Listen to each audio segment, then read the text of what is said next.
Desde que Matilde vira Adolfo, sua vida virara um pesadelo. Em segredo, contou com a lealdade de Dona Rosária.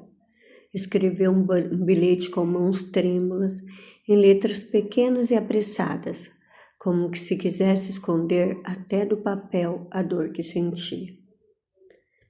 O bilhete dizia: Adolfo, por tudo que vivemos, peço que vá embora, não me procure mais. Hoje, meu coração pertence a outra vida. O passado já não tem espaço para mim. Por favor, me deixe em paz. Dona Rosária, mesmo a contragosto, levou o bilhete a Adolfo. Ele leu cada linha com o peito em chamas. Seus olhos escureceram. Não deu raiva. Não de raiva, mas de incredulidade. Como assim? Matilde queria esquecê-lo? Como apagar um amor tão profundo? Com uma carta tão fria? Adolfo respirou fundo, olhou para Dona Rosária com firmeza e disse: diga a ela que não aceito. E esse bilhete não é uma resposta. Se for verdade o que ela escreveu, que venha me dizer olhando nos meus olhos. Estarei amanhã, às 3 horas da tarde, ao lado da igreja. Só então acreditarei que ela não me ama mais. Rosária engoliu em seco.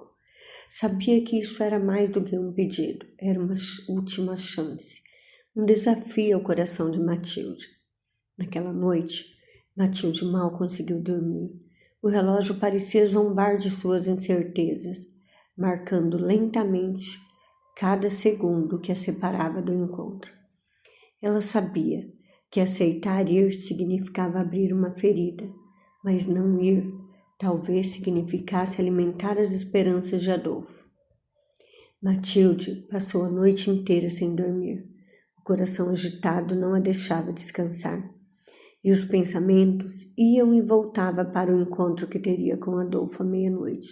Tantas perguntas, tantos sentimentos represados. Mas antes que o relógio pudesse marcar a hora esperada, um grito cortou a madrugada, como uma lâmina afiada. Fogo! Fogo na fazenda! O eco dos gritos espalhou-se rapidamente, como o próprio incêndio, e logo as chamas já dançavam vorazmente sobre o céu escuro.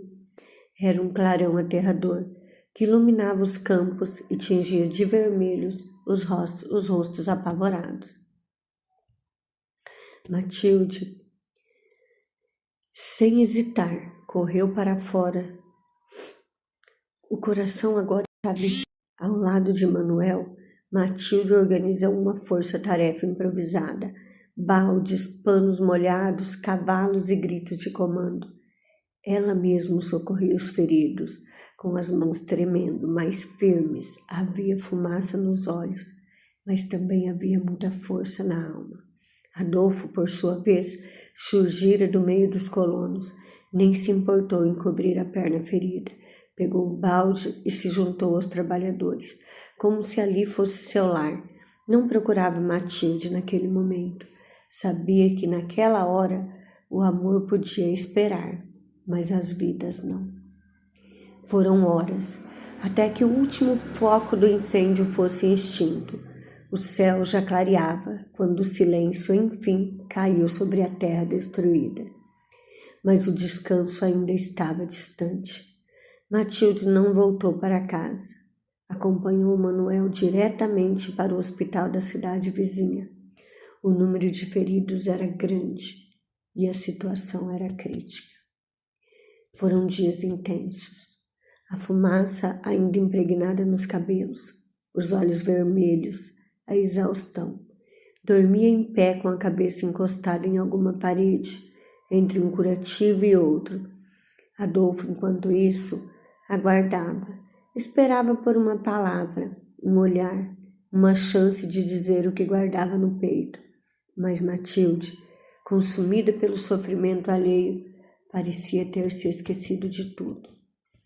E como se o destino tivesse prazer em testar sua coragem, o infortúnio não parava. Numa tarde abafada, enquanto Matilde distribuía mantimentos no hospital, uma voz familiar ecoou pelos corredores da fazenda. Seu sangue gelou. Era seu irmão, Alberto. O rosto estava marcado pela bebida e pelo desespero. Ela sabia que aquilo significava mais uma vez ele havia perdido no baralho. E mais uma vez, como sempre, vinha cobrar dela o preço das escolhas que não eram suas. Assim que Alberto pôs os pés na varanda da sede, cruzou o olhar com um homem que descia do galpão, com passos lentos e firmes. Os olhos de Adolfo e Alberto se encontraram, como se o passado viesse com força entre eles. Uma tensão silenciosa se instalou.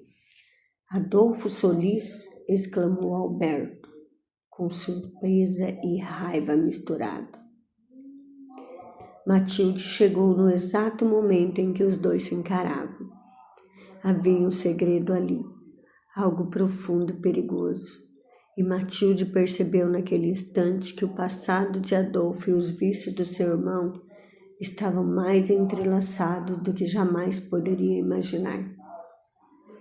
Naquele instante, enquanto os olhos de Adolfo e Alberto se cruzavam com tensão, havia algo mais acontecendo no coração de Matilde, algo tão silencioso quanto arrebatador. Manuel, de pé a seu lado, observava tudo com a serenidade de quem não compreendia ainda a gravidade da situação, mas sentia no peito o orgulho crescer. Ele havia visto sua esposa lutar, cuidar dos feridos, se esquecer de si mesmo para doar ao próximo a cada gesto. Manuel se sentia ainda mais apaixonado por Matilde, e os dois corações começavam de novo a se reencontrar. Você foi incrível, Matilde, murmurou ele, num sussurro, pousando a mão sobre os ombros dela com carinho. Matilde virou para ele e disse: Você é um homem maravilhoso. Eu tenho orgulho de ser sua esposa. Ela olhava para Manuel e via o homem bom, o companheiro leal que estivera a seu lado nas noites difíceis, que a ajudara a levantar quando tudo parecia ruir. E agora, depois de tudo que passaram no hospital, ela o admirava ainda mais. O respeito, o carinho por ele haviam crescido tanto que por vezes quase se abafava a lembrança de Adolfo. Quase. Mas o amor, o próprio amor por Adolfo era como uma brasa que resistia à tempestade, uma chama acesa no mais íntimo da alma, que nem o tempo, nem a distância, nem o casamento foram capazes de apagar. Matilde se sentia dividida, sufocada entre o que era certo e o que o coração implorava.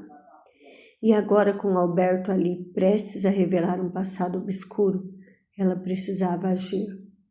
Precisava fazer Adolfo ir embora. E mesmo por enquanto, antes que Manuel suspeitasse de algo. Mas como? Como convencer Adolfo a ir embora? E agora, com Alberto ali, prestes a revelar um passado obscuro, ela precisava agir. Precisava fazer Adolfo ir embora. Com um olhar nos olhos de Adolfo e pedir que ele desaparecesse de novo. Agora que ele finalmente voltara, Matilde sentiu um aperto no peito. Manuel, disse ela, segurando a mão do marido, você pode me levar meu irmão para dentro? Assim que Manuel se afastou, Matilde implorou. Por favor, Adolfo, vá embora. Adolfo respondeu. Eu esperei tanto por esse momento. Você sabe o quanto eu sinto, e eu vejo nos seus olhos que você ainda me ama. Ela respirou fundo e disse, as coisas mudaram um pouco. Agora é tarde para nós, Adolfo. A minha vida tomou outro rumo. Manuel não merece essa dor. Ele também foi enganado pela tramóia de Alberto. Ele me ama. Adolfo insistiu. E você, o que sente? Matilde calou-se. Apenas fechou os olhos e deixou a lágrima escorrer.